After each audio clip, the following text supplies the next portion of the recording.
दोस्तों, आज हम बात करने वाले हैं कि मन में उठ रहे सवालों को कैसे शांत करें, बेचैनी को कैसे शांत करें। इस कहानी में हम आपको 4 ऐसी आदतों के बारे में बताने वाले हैं जिसे आप अपने जीवन में अपनाकर एक अच्छी जिंदगी जी सकते हैं और अच्छे कामों में अपना जीवन व्यतीत कर सकते हैं। अगर आप इस वीडियो को शुरू से लेकर अंत तक देखते हैं तो यहाँ पर बताई गई यह 4 आदतें आपकी पूरी जिंदगी को बदल देंगी। और अगर आप इन 4 आदतों को अपने जीवन में अपना लेते हैं तो फिर आप अपने जीवन को एक खुशहाल जिंदगी में बदल देंगे और फिर आपका मन कभी भी बेचैन नहीं होगा, ना ही उदास होगा और ना ही बेफिजूल के कामों में व्यस्त रहेगा। दोस्तों, अगर अभी तक आपने हमारे चैनल को सब्सक्राइब नहीं किया है तो चैनल को सब्सक्राइब अवश्य करें और कमेंट बॉक्स में नमो बुद्धाय जरूर लिखें। तो चलिए शुरू करते हैं। एक बार किसी राज्य का राजकुमार महात्मा बुद्ध के पास आता है और वह महात्मा बुद्ध से कहता है, आप हमेशा कहते रहते हैं कि ध्यान करो, लेकिन मेरे लिए ध्यान करना तो दूर की बात है। मैं कुछ समय के लिए अपनी आंखें बंद करके शांति से भी नहीं बैठ पाता हूं। मेरा मन इतना बेचैन है कि यह हर समय कुछ ना कुछ सोचता रहता है। मैं जब भी ध्यान करने बैठता हूं, मेरे अंदर विचारों का तूफान आने लगता है, लोगों के बारे में सोचकर, अपने जीवन की बीती घटनाओं के बारे में और अपने भविष्य के बारे में, और ऐसे ही ना जाने कितने सारे अजीबोगरीब विचार लगातार मेरे मन में आते रहते हैं। मैं इन्हें रोकने की बहुत कोशिश करता हूं, लेकिन जब मैं इन्हें रोकने में असफल हो जाता हूं तो मैं ध्यान को तोड़कर बैठ जाता हूं। इतनी बातें कहने के बाद वह महात्मा बुद्ध की ओर देखता है और कहता है, बुद्ध, आप मेरी इस समस्या का कोई समाधान बताएं। बुद्ध ने कहा, मैं क्या समाधान बता सकता हूं? सोचो, तुम्हारा ही मन है, लेकिन यह तुम्हें कुछ देर तक आंख बंद करके बैठने भी नहीं देता है। कितना आजाद कर रखा है तुमने इसे। राजकुमार ने कहा, बुद्ध, मैंने बहुत सोचा, लेकिन मुझे अपनी इस समस्या का कोई समाधान समझ नहीं मिला, इसलिए मैं आपकी शरण में आया हूं। अब आप ही कोई रास्ता दिखाएं। बुद्ध ने कुछ देर तक राजकुमार के चेहरे की तरफ बड़े ध्यान से देखा और फिर कहा, ठीक है, तुम यह 4 आदतें छोड़ दो और फिर तुम्हारा मन लगने लगेगा। राजकुमार पूरे ध्यान लगाकर बुद्ध की बातें सुनने लगा। बुद्ध ने कहा, पहली आदत है कि दूसरों के मन को पढ़ना छोड़ दो। तुम और तुम्हारे जैसे ज्यादातर लोग यही गलती कर रहे हैं कि वह दूसरों की मन की बातों को पढ़ने का प्रयास कर रहे हैं कि अच्छा, सामने वाला मेरे बारे में ऐसा सोच रहा है, और यही एक आदत तुम्हें सबसे ज्यादा बेचैन और परेशान कर रही है। ज्यादातर उत्सवों पर लोग दूसरों के मन की बातों को गलत और नकारात्मक तरीके से ही पढ़ते हैं। जैसे कि लोग अक्सर सोचते हैं कि दूसरे लोग उनकी तरक्की से जलते हैं, उसे नीचा दिखाना चाहते हैं, उसे पसंद नहीं करते, उसकी मदद नहीं करना चाहते, और ऐसी ही ना जाने कितनी सारी नकारात्मक बातें यह लोग दूसरों के प्रति अपने अंदर बैठा लेते हैं। फिर उनके बारे में ही सोचते रहते हैं, उनसे बदला लेने के तरीके सोचते रहते हैं, उन्हें नीचा दिखाने के मौके ढूंढते रहते हैं, और दूसरों के प्रति यही नकारात्मक सोच इन्हें दुखी करती है। और फिर यह लोग बेचैनी महसूस करते हैं, इसलिए दूसरे लोग क्या सोच रहे हैं इसका अनुमान लगाना बंद करो। दूसरे लोगों के विचारों को पढ़ने की कोशिश करना बंद करो। अगर पढ़ना ही है तो खुद के विचारों को पढ़ना शुरू करो कि तुम्हारे अंदर क्या चल रहा है। कहीं तुम नकारात्मक सोच, शिकायत या बुराई करने जैसी आदतों के शिकार तो नहीं हो रहे हो। फिर बुद्ध ने कहा, दूसरी आदत है कि कभी यह मत सोचना कि असफल हो गए हो तो लोग हंसेंगे। हंसने दो। लोगों को असफलता पर हंसना तो लोगों का धर्म है, क्योंकि अगर तुम सफल हो जाते तो यही तो वह लोग हैं जो तुम्हारी तारीफ करते, तुम्हें सम्मान देते, तुम पर गर्व करते। अगर तुम अपनी सफल होने पर दूसरों से तारीफ की उम्मीद करते हो तो अपनी असफलता पर उनके हंसने से तुम्हें दुखी नहीं होना चाहिए।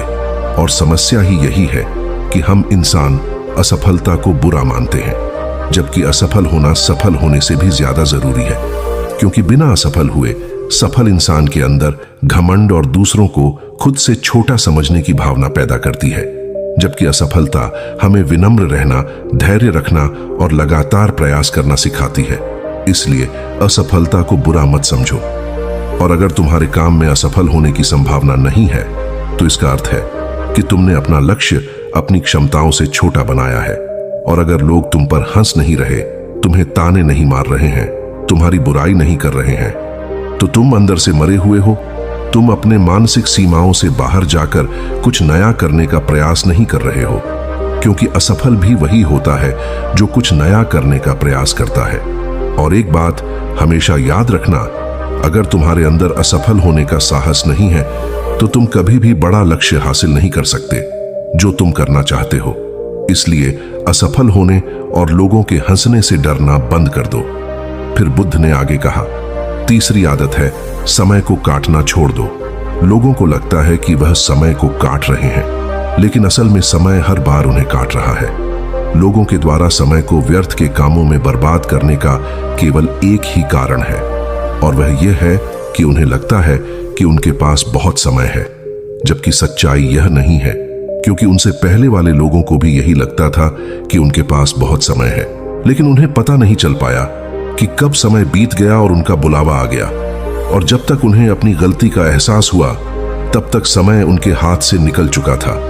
बस पश्चाताप रह गया था कि सारा जीवन व्यर्थ के कामों में बर्बाद कर दिया, और फिर वह चले गए इस दुनिया से बिना खुद को जाने बिना, इस जीवन की सच्चाई को समझे। इसलिए जब तक यह जीवन है, इसे अच्छे कामों में लगाओ, खुद को जानने में, दूसरों की मदद करने में, लोगों को सही राह दिखाने में, मानवता के कल्याण में। और दूसरी बात, समय को बर्बाद करने से आज तक किसी को खुशी नहीं मिली है।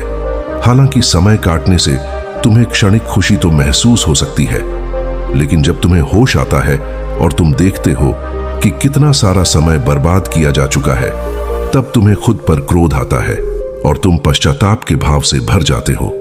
और फिर यही पश्चाताप का भाव तुम्हारे अंदर तनाव पैदा करता है और तुम बेचैन हो जाते हो और लगातार अपनी उस गलती के बारे में सोचते रहते हो।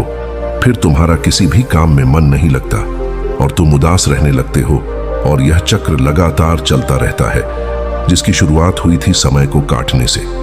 इसलिए समय को काटना बंद करो और वह करना शुरू करो जो जरूरी है। फिर बुद्ध ने कहा, चौथी आदत है यह सोचना छोड़ दो कि मुझसे बड़े बड़े लोग यह नहीं कर पाए तो मैं कैसे कर पाऊंगा। असल में दूसरों से खुद की किसी भी चीज में तुलना करना ही व्यर्थ है। सबकी परिस्थितियां अलग हैं, सबकी सोच अलग है, और क्या हुआ अगर दूसरे नहीं कर पाए तो हो सकता है कि तुम ही कर जाओ, क्योंकि अक्सर वही लोग इतिहास रचते हैं जिनसे ज्यादा उम्मीद नहीं होती। और फिर हो सकता है कि जिसे तुम बड़ा समझ रहे थे, जिसके लिए तुम सोच रहे थे कि उसने बहुत मेहनत की है, बहुत प्रयास किया है, उसने कभी उतना प्रयास किया ही ना हो, केवल मेहनत करने का दिखावा किया हो, क्योंकि ज्यादातर लोग कभी उतनी मेहनत करते ही नहीं हैं जितनी उन्हें अपने लक्ष्य प्राप्ति के लिए करनी चाहिए, और दूसरे लोगों के सामने यह दिखाने का प्रयास करते रहते हैं कि मैंने तो बहुत मेहनत की थी लेकिन मेरी किस्मत ही खराब थी।